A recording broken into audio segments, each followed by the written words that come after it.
Once again mbaniriza nze Ronnie Santos onako lwaleero tugenda kwogera ku bintu bingi nnyo mwenna abatulaba both on YouTube namwe mwenna abatulaba ku TikTok ate ne ku channels ez'enjawulo njagala kubebaza okubaga nti mwebale nnyo mwebalire ddala.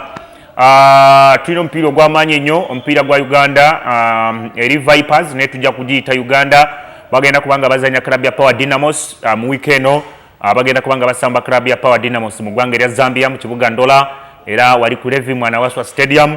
Club ya Vipers bagenda kubanga bazanya CAF Champions League game omupiira gwasooka Vipers bagikubye 2-1 ekitende kakati Vipers erina okuwangula omupiira ogwo and we believe they will. Vipers erina results eyetaaga okuyitawo singa Vipers ewangula goal 1-0 ejja kuba teyitawo olw'okuba nti Vipers bagikuba goals nyingi ku bugenyi kati Vipers must score 2 and more goals and of course a win. So Vipers bwewangula goal 3 ku goal 2 Vipers directly bajja kuba bayitawo. Vipers bwewangula goal 4 ku 2 oba 4 ku 3 ejja kuba eyiseewo bwe kuba 2-1 nebanga yewangudde omupiira gujja kugenda mu penalties kuba tewali provision ya sport ya extra 90 minutes era omupiira singa gugwa 2-1 nga Vipers yewangudde bagenda kubanga bayitawo direct bagende mu penalties then anaba wangudde penalties agende mu group stages. Tusigaza teams of course zibeera 16 ezigenda mu group stages eza AFCON rather eza CAF Champions League ate era ne bajja mu groups 4 that is teams 4 era ne beekuba ababiri abanaba kulembedde group ezo ne bagenda mu quarter finals mpaka anaba wangudde ekikopo. Defending champion ye club ya Pyramids okuva mu ggwanga eri banaffe aba Egypt bakuba timu ya Mamelodi Sundowns mu finals ez'ekikopo ekya CAF Champions League. Njagala kutegeezaako nti munanga wuliriza eyo si gye mbadde njagala tandikira wano mu ggwanga erya Uganda era njagala kwogera ku club ya NEC Football Club. Club ya NEC yemu ku timu empya muri gye ggwanga erya Uganda basambira mu Uganda Super League basaspeninze coach waabwe Hussein Mbalangu omu ku bakochezi bolooza nti mugezigezi nnyo ate ng'omupiira agumanyi ne ndowooza waliwo ebitatambula bulungi ku side ya NEC. Kuba ekisooka club ya NEC Football Club they have a very good squad balina abazannyi abasobola okuwangula league. In fact club ya Viper ya NEC bwe tubala teams ez'amaanyi wano nzowooza ng'ogyeko Vipers teri muzannyi atandika ku timu ya NEC atatandika ku KCCA. In fact ne ku Vipers enamba ezimu bazigabana kuba mu goalkeeping department balino balina Benjamin Ochan Hannington Sewa Bulunyo then bali balina Mudekereza ne Kigundu amazima gali nti either Mudekereza asobola okuzannya ate bwaba taweereddwa chance era oweereza Hannington Sewa Bulunyo. Mu namba 2 bano balina Grant Masco balina Nicholas Wadada ne omuzannyi of course Ashraf Mandela ne bali balina Joseph Data bonna babakubako omupiira by all means. In fact is a product ya kitende. Then mu namba 3 bali balina Atendere then bano balina Derek Ndahiro balina Ruyima era nze nguweereza Atendere. Center back bano balina Ibrahim Kiyemba bano balina Hilary Mukundane ne Rogers Tolash bano balina Calvin then ne Hilary ne nani ne Kiyemba Ibrahim era Kiyemba Ibrahim ne Hilary bebakubanze nze tola kitakubanganya na Kiyemba. Defense midfield we badde bagezaako kubulaabula maona ddala nnyo okuba nti bata Tembo Ibrahim. I mean they have a good squad abazanyi ba Paul Muchurezi ba Innocent Media Cromwell Rosomio and so many other good players abali ku side ya NEC. Unfortunately I am not saying Mbalangu has failed to produce the best out of these players but he's not winning. Suspension gye baatadewo bagambye nti he was engaged oba yengaginga nnyo mu masaza yatute timu ya single mu final ez'ekikopo eky'omwaka guno era agenda kubanga azannya final z'amasaza era okusinziira kubamu abanamawulire n'ekipapula kye baleese aba NEC baga nti because waliwo emirimu gy'atakola bulungi n'ateeka nnyo obudde bwe mu masaza. Nze ndowooza that is not a point. The key point why Mbalangu Hussein was suspended, it is because he did not perform well mu mpaka za CAF Confederations Cup. Botunulira akatima ke Kenya kamukuba kagenze ne kakuba timu ya Etoile du Sahel nti timu ya NEC bayinza obutaddamu kufuna chance mu kaliya yaabwe yonna ey'omupiira nga gye babadde nayo omwezi omwaka guno. Wabadde ne chance egenda mu CAF Confederations Cup group stages when you have not even prepared so well because at the end of the day It was not NEC supposed to play here, but KCCA netagara neremo kuwangula Uganda Cup. NEC nekosa advantage yayo kuba nti they had a very good run in the league. Ne bajjanga namba 2 and trust me ne bachika mu Confederations Cup. Kakati oyina chance ozanya katimu aka big league ake Kenya akatayina manyi nojja wane nam enakivubo ompira n'oguzanyiramu because amazima amatuufu nawagamba nti nze omuntu owange enfa naye Hussein Mbalangu nafa naawe ninga amazima gani nti naawe ekimanyi you should have won that game in Nakivubo, not in a bad way. You are my friend. I really respect you as a brother. I respect you as a friend. Nenga line up wafuti kamfutise Nakivubo waliyo inokubango wangu dompira, not in a bad way. Kinono nze nobwe yandibadde muganda wange gwenzalibwa naye Brian Nwagaba oba Jonas oba abalala bonna ba Crispus Mwesiga mugamba bugambe nenga kino kyokoze nedda. Era omupiira ogwo bwe gwagwa nagezaako kwogera ne in fact I called him like after 3 days teyankwata eta teyanzira mu simu simanyi nenga nali njagala kumuga nti coach ne line up nga wagikutemu kuba ye mugwano gwange twogera like as in his my friend naye teyagezaako teyankwata simu teyakwata simu yange unfortunately nange nenkivaako naye nze ndowooza ezimu ku nsonga lwaki Hussein Mbalangu bamususpending it is because yakola ki teya respecting mpira ogwo. You are playing a continental football. Oyino muzanyi Mutyaba Muzamiru, oyino muzanyi Joseph Data, oyino muzanyi Paul Muchurezi. Those good players bona innocent media bona nobaleka ku ntebe against the team you are at home. The only advantage one have got mu mpakaza AFCON rather as a Champions League or Confederations Cup, you have to use the advantage at home where you benched all your senior players ba Ibrahim Kiyemba bo na goalkeeper Mulungi Hannington n'omutuza ku bench n'oleta Ochana badde Rastenyo. To be honest, no bwe nandi badenze I would question you.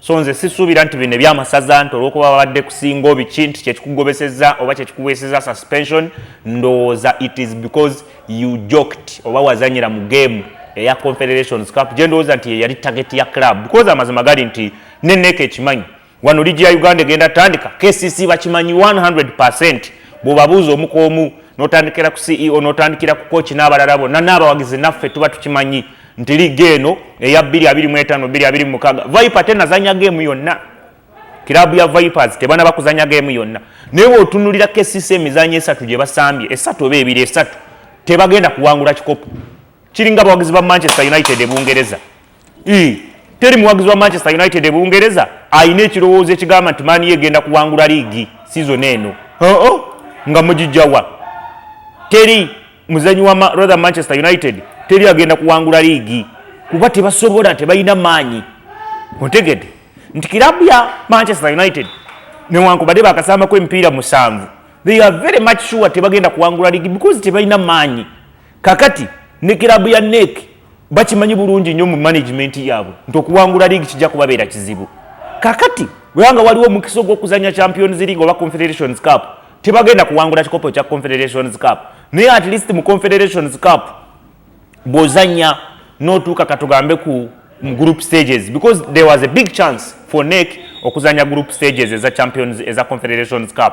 Timu y'abanafu ba Nairobi United gikube etwere dusayero nali mbagambyeko wano nti yaggwamu then osobola okubanga weeyongerayo. So to me olwokuba nti yazanyira mu game eyo abasajja ba NEC bayinza okuba ba basing dawo then ne chances zino entonotono ezibaddewo because era ne mu ligi wetandikidde era NEC tenakola bulungi bw'otunulamu emipiira gye basambye bazanye ne Draw Masters yo club ya URA oba yo URA etendeka maliri kochi wa URA mukwano gwange bwana Alex Sabiri igwe mutendeka maliri kuba URA bwesamba emipiira 18 giba maliri bwe ate bagikubye 5 basobola gikuba emipiira muka nikusimanyi yo URA batendeka maliri mwe bananyini URA muri okay nja kubuuza ko mukwano gwange CEO Bwana Alan Munaba my brother atikati oyo yichali wange nnyo mwe mutendeka maliri kubonze buli wenda ba URA era URA nze ne webe training baba training oba teba training simanyi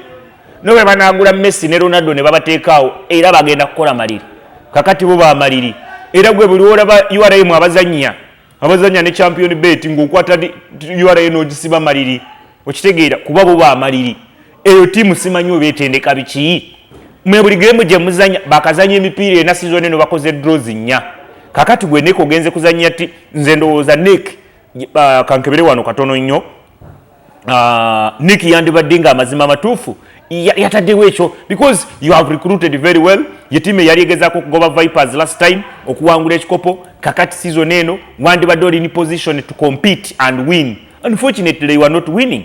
So nze ndowooza Hussein Mbalangu suspension ye, it is not all about bino ebyabaddewo ebyamasaza. It is because he did not perform well in the Confederations Cup and even in the league results are not coming. Eyo nvuddeyoko njagala kwogera ku Champions League olunaku lwa mu weekend tubadde ne Champions League. Gwalabye club ya Arsenal yakubye timu ya Atletico Madrid goal nya ku 0. Chelsea ne wangula 5-1 against Ajax. Manchester ne wangula timu ya Villarreal zabadde goals 2-0.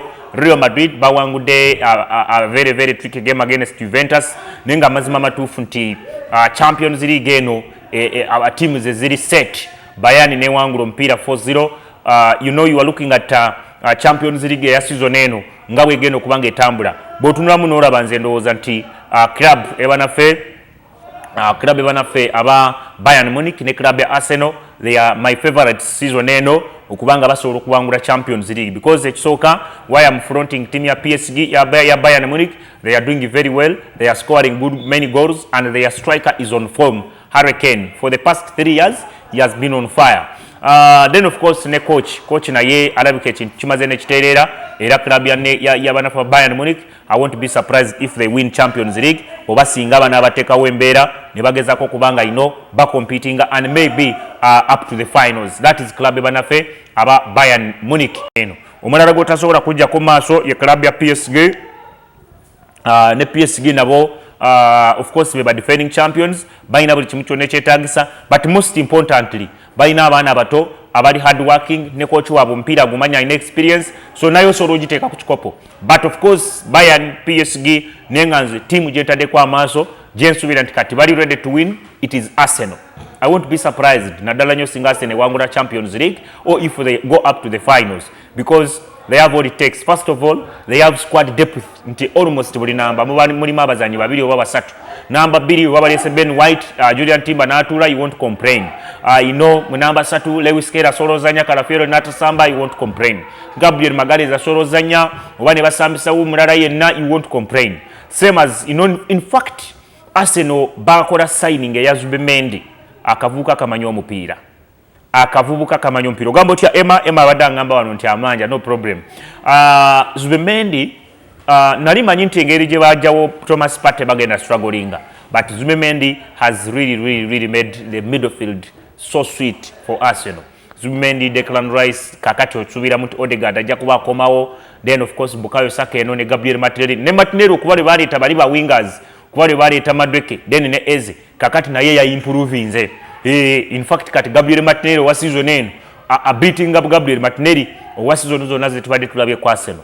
Then ekyokuba nti club ya Arsenal bafuna omuteebi target man Victor Gyökeres yayinza obutateeba ne aina space gya covering, then bana abalala bonna ba Trossard ba Bukayo Saka bagenda kubanga bateeba. So to me team ya Arsenal ng'ogyeko ekyokuba nti bayina a well organized team, they have a very good defense, they have actually conceded only 3 goals in 12 games.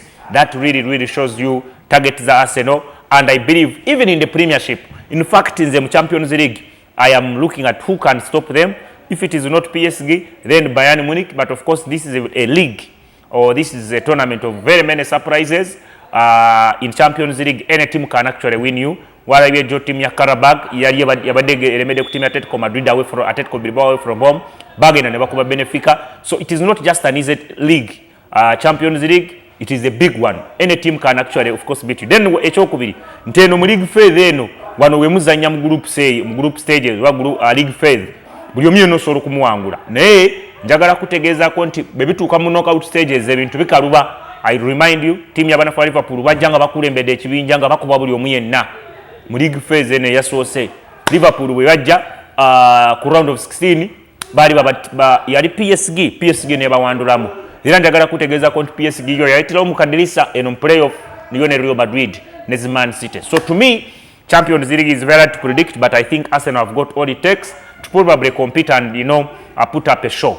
Then Man City ye team abantu gye bayisa amaaso.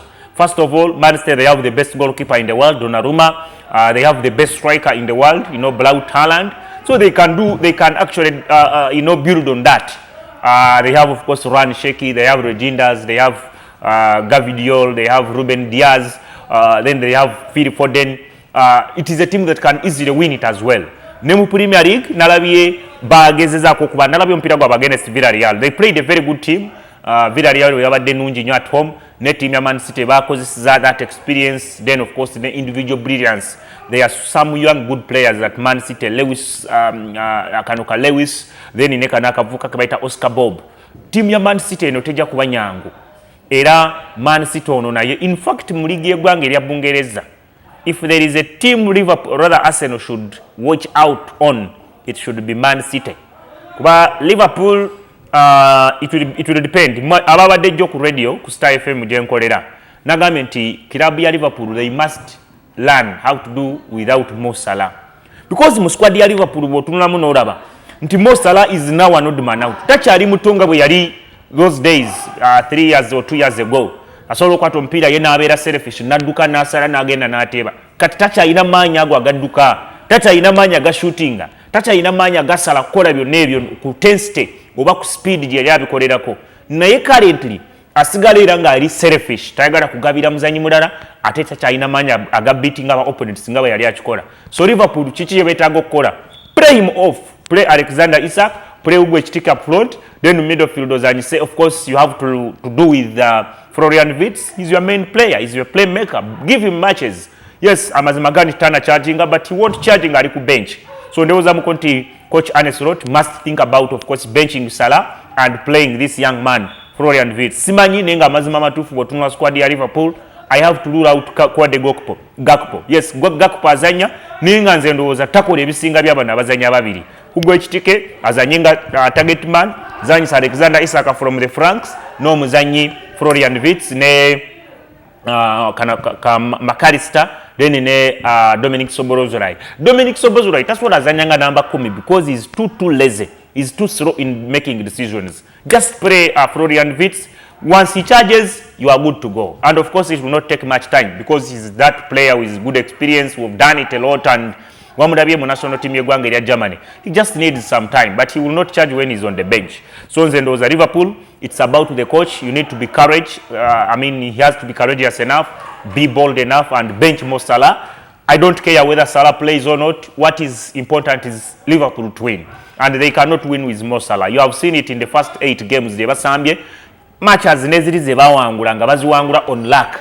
Dakika 93, 94 bafunye penalty ng'omupiira gugwa. You need to create chances. You are the defending champions. You have invested in a lot of money. Unootekamu ssente abazanyi bazanye. So ku Man City, they have everything. Remember, they have the best goalkeeper, they have the best striker in the Premier League. Simanye ekyo mbadde mukimanyi, and they have the best coach in the Premier League. So to me, Man City can still destabilize plans za Arsenal. They can still run or fail the project ya Mikel Arteta, which I very much believe with season eno singa biba tebitambudde bulungi ku Mikel Arteta, it would be a very big disappointment, and who knows, the project could fail. I am not very much certain on sporting director wa Arsenal gwe baleese Andrea Beata bw'anaaba wakwatira Mikel Arteta naddala nnyo if all goes wrong, as in season eno singa egwako nga timu ya Arsenal tewangudde ekikopo kyonna.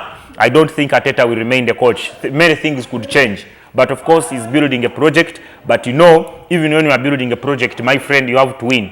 Abasajja ngaba, you know, I want to remind you, abasajja bariba ono eyali coach wa Man United, Eric Ten Hag. He was winning at Man United, but because the project bagenda okulaba nga project amazima si yeeyo, era ne basobola okubanga bakola ki bamugoba. So I won't be surprised singa Arsenal batewangudde ekikopo. I am not much certain. Siri sure and coach ono, coach wa Arsenal, Mikel Arteta agenda sigaza omulimu, because they are two different things. There is when you are planning and when you have to show the results. Results at the end of the day zetwetaaga. So mu Champions League, Arsenal, Bayern Munich ne club ya PSG. Then in Premier League, it will be between Man City and of course Arsenal. For Liverpool, it will depend on when will the decision be taken. Decision zenkugambye nazogedde ne kojjo mu studio za Star FM. Ne mbagamba nti Liverpool must do without Mo Salah. Nze Mo Salah, not at all. Not really.